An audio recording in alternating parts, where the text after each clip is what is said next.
अस्सलाम वालेकुम नाज़रीन, मैं हूं अस्सलाम तनवीर। अपने यूट्यूब चैनल पे आपको खुशामदीद कहूँगा। नाज़रीन, आज जो है टॉपिक में आपके साथ मैं स्टेयर केस के ऊपर डिस्कशन करूँगा। वैसे तो ओवरऑल स्टेयर केस काफ़ी टाइप्स की होती हैं, जैसे कि यू शेप में आ जाती है, एल शेप में आ जाती है, डॉग लेग्ड एल शेप इस तरह की, स्पायरल में आ जाती है, राउंडेड में आ जाती है, टी शेप में आ जाती है।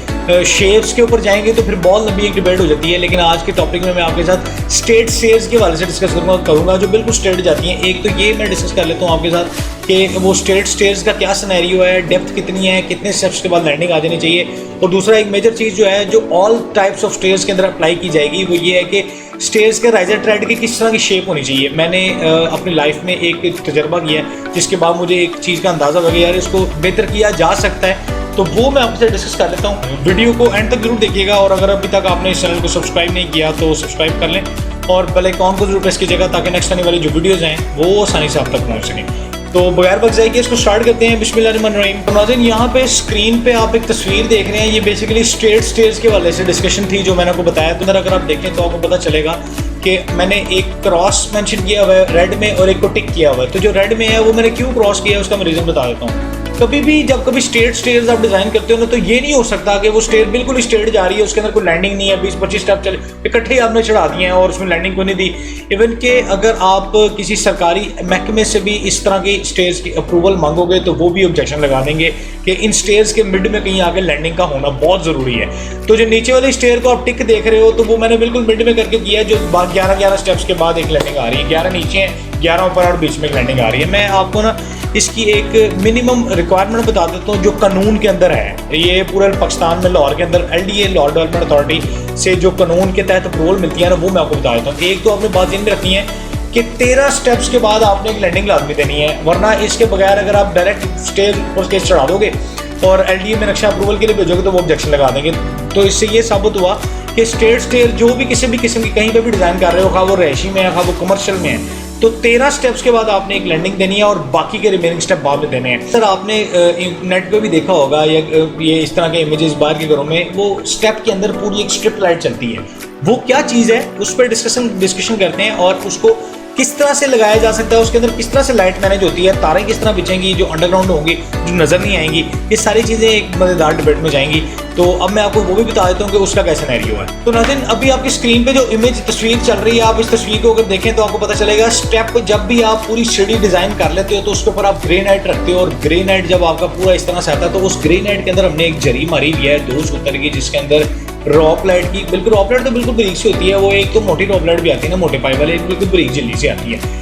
उस मार्बल के अंदर हमने वो पूरा एक जरी तैयार किया है क्योंकि 1.25 इंच का होता है मार्बल। अगर आप उसके अंदर आधी इंच की या समझ लें कि 1.25 इंच का मार्बल है ना तो आधी इंच की भी अगर आप उसके अंदर एक ग्रूव डेवलप करें ना तो उस ग्रूव के अंदर आप पूरी एक स्ट्रिप लाइट इस तरह से मैनेज कर सकते हैं। अगर आप उसको ये स्टेप के इस जगह पे ग्रूव लाइट दी हुई है, अगर आप इसको जूम करके देखें तो आपको पता चलेगा कि मार्बल आपने ऊपर रखा, ग्रेनाइट मार्बल रखा, तो उस मार्बल के अंदर हमने पूरा एक ग्रूव डेवलप किया हुआ ये वाला जैसे आपको नजर आ रहा है। उसके अंदर पूरी एक स्ट्रिप लाइट दी गई है और इस स्ट्रिप लाइट को हम रेलिंग के साथ कनेक्ट करेंगे।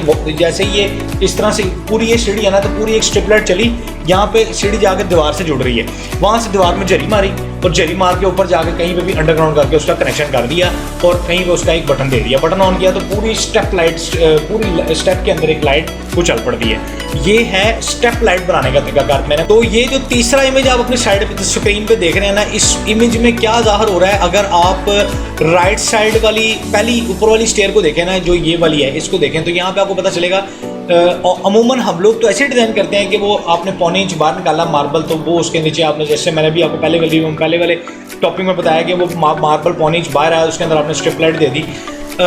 मैंने देखा बाहर के घरों पे थोड़ा सा मैंने जायज़ा लिया कि बाहर के घर किस तरह डिज़ाइन होगा। हमारे पाकिस्तान में तो ये ट्रेंड है नॉर्मल के वो जैसे ही स्टेप अगर 10.5 इंच का है तो उसके ऊपर जब आपने ग्रेनाइट रखना है तो वो ग्रेनाइट आपने स्टेप खत्म होता जहाँ पे खत्म होता है वहाँ से 1.25 इंच बाहर पूरा स्लैब रख देनी है। तो ये हमारे पाकिस्तान में ओवरऑल पूरे पाकिस्तान में ये ट्रेंड है, यही चल रहा है हर तरफ, इसका कोई इतना इशू नहीं है। लेकिन जब मैंने बाहर वाले घरों की स्टडी किया ना तो मुझे एक चीज़ का पता चला कि वो लोग इस तरह से नहीं करते स्टेयर को। उसकी एक रीज़न है, आप देख सकते हैं कि ये जो स्क्वायर आपको फर्स्ट नज़र आ रहा है उसमें उस बंदे का पाँव उस बन्नी से टकरा रहा है, लेकिन वो लोग बड़े कॉन्शियस होते हैं इन चीज़ों में कि पूरा टेक्निकलिटीज़ को कैलकुलेट करके चलना है और चीज़ के साथ पूरा एक कॉम्बिनेशन बना के चलना है। तो अगर इसके नीचे वाली इमेज को देखा जाए तो ये जो स्टेयर्स होती है ना तो ये जो नीचे वाली स्टेयर्स आप देख रहे हो, इस पे क्रॉस लगा हुआ है, इन स्टेयर्स को अगर आप देखो तो इनके बीच में स्पेस होती है। ये बेसिकली अमूमन लोहे की सीढ़ी होती है जिसके बीच में स्पेस आता है स्टेयर्स के बीच में। मेरा ना ज़ाती एक्सपीरियंस इस सीढ़ी के वाले से एक रहा कि मैं ना जब छोटा था ना तो मेरे मामू के घर में इस तरह की सीढ़ी बनी हुई थी। तो हुआ क्या कि हम जब उस सीढ़ी पे, जब मैं उस सीढ़ी से ऊपर चढ़ रहा था ना, मैं भाग के चढ़ रहा था। बच्चे थे हम, तो हमें इतना था ही नहीं। मैं भागा तो मेरा ना पाँव, जिस तरह से इस तस्वीर में आप देख रहे हो ना कि पाँव फंस गया, मेरा भी पाँव इस तरह से फंस गया था। और मेरा जब पाँव फंसा, मैं स्टेप ना ले सका, तो मेरे पाँव से एक शदीद किस्म की मुझे दर्द निकली, जो तकरीबन 3 से 4 दिन मुझे उस पाँव में इतनी दर्द रही, मैं आपको बता नहीं सकता। तो ये एक बैड फैक्टर मुझे महसूस हुआ कि यार ये हम लोग तो चलो अब सियाने हो गए हैं, समझदार हो गए हैं, हम लोग देख के चले गए ना, हमें पता है यार ठीक है तसल्ली से जाओ। लेकिन आजकल डिजिटल दौर है, लोग इस तरह की सीढ़ियों को बहुत लाइक करते हैं क्योंकि ये बगैर वेस्ट की होती है ना, स्पेसिंग इसके अंदर आ जाती है, तो ज़रा शशका पैदा हो जाता है, तो लोग इस सीढ़ी को बड़ा पसंद करते हैं। वैसे इतना मैं कोई बैड फैक्टर में काउंट नहीं करता, लेकिन ये प्रिकॉशंस हैं जिनको बेहतर किया जा सकता है। एक तो ये चीज़ आ जाती है। लेफ्ट साइड पे अगर आप, जिस पे टिक लगा हुआ है, ये चैम्फर्ड लिखा हुआ है, इस स्टेप की तरफ अगर आप देखें तो यहाँ पे अगर आपको पता चले तो इस सीढ़ी को ऊपर से चैम्फर किया गया है, लेकिन इसका मार्बल स्टेप से 1.25 इंच बाहर नहीं निकाला गया। इसमें आपको बिल्कुल भी पाँव के टकराने का या अड़ने का या ठोकर लगने का बिल्कुल कोई चांस नहीं है, इसका बिल्कुल चिंसीन है।